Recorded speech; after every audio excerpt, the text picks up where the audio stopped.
name is Alesha, and if this is your first time visiting my channel, welcome. I forgot to give some shout outs to some very special Christmas gifts. I love these things so much.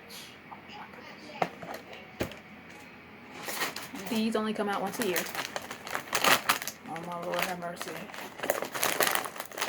White cheddar puffy Cheetos. Whew. And finally, okay, so I decided to make a video with my article that I wrote about not fitting in anywhere. And there's already a bunch of YouTube videos that are excellent, but I want to go ahead and add my take. Because somebody asked me, hey, what do you do if you feel like you don't have friends or people that you fit in with? Okay, so as you know, if you've seen my past videos, I basically mentioned that, growing up, I really didn't have a core friend group because I didn't want to have to fit in or gossip to fit in or do mean things to fit in with people, because I felt like I watched people tear other people down to build themselves up, and I never wanted to tear people down. Why do you have to tear somebody else down to make yourself feel better or participate in low energy activities like gossiping when you could be putting more of your energy towards making yourself a better person? I wasn't willing to do that, so I caught a lot of flack from my classmates in grade school. And even today, if my music gets 50 views, but one of my music friends gets 1 million streams, I'm gonna celebrate. I'm not gonna sit here and treat you like shit because you have something that I want. That's just not me. I'm not a jealous type. So in grade school, I was like, well, I'm just going to use this time to develop myself, learn how to love myself, and appreciate myself, because if you can be your own best friend, you find that outside validation is not necessary. And I mean, don't get me wrong, it's good to get support from people, but when you learn to really love yourself and not care about others' opinions of you, who is in a good place?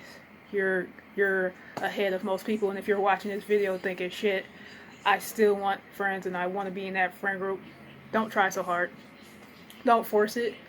Your people will come. And if you can learn to love alone time and learn how to love being yourself and love yourself, you're ahead of most people.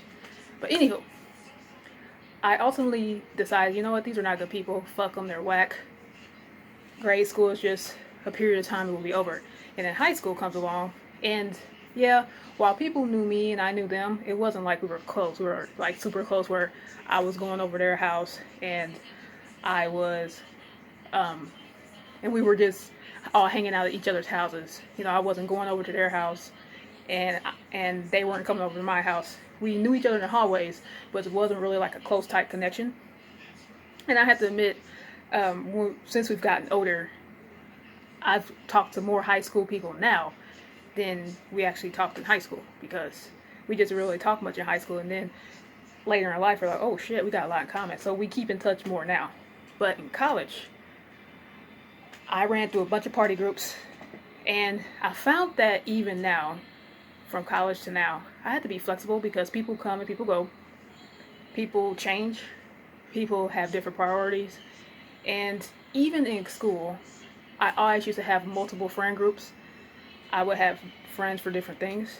And the one thing I used to notice in all my years of school, I used to watch people compromise who they are to fit in. And that shit sucks. And then if you are in a group right now, I really encourage you to keep your individuality, because a lot of times I don't see that. I see people that I know, compromise who they are. They want to agree with this person automatically without considering the other side, because sometimes even if somebody on the other side don't see things the way you see it, sometimes if you take the time to listen, you might learn something. You might think, oh, that person actually has something good to say. But if you're in a group and you're always constantly bending and molding and compromising yourself for who you are, you're not really giving that other person a chance, because you're trying to go along to get along instead of being an individual and standing up for yourself.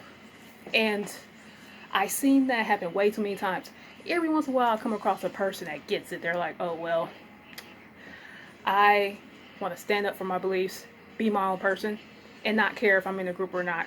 I see way too many people out here compromising who they are. In fact, I have to be honest, not having a core group of friends, and look, I have my friends I could go to, don't get me wrong, but not having like a core clique or core squad. I have friends from different backgrounds, different opinions, different political groups, different religions. And for full disclosure, I grew up Catholic and used to watch people in my own Catholic church exclude people, treat people like shit. You know, our religion is the best religion, all this mean shit. And I said, I promise I'm not going to be like this. And getting back to my point, I have friends from all different kinds of backgrounds, and I find that I can listen and respectfully disagree and still love them and not try to force my viewpoints on them. And we get along great because I don't have no core friend group. Oh, you got to think this way, and if you don't think this way, you can't fit in with us. Because here's the catch-22. If I had a group, they might be trying to make me think a certain way or be a certain way, and I'm not willing to do that. So I might make a part 2 because I see that my phone battery is about to die. But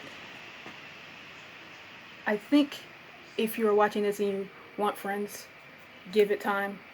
Use this time to develop yourself and learn how to love being in solitude. And eventually your people will come. Don't worry about it. There will be other weddings, other parties, and other things you could go to. Alrighty, I will make a part 2 sometime next year. Peace out.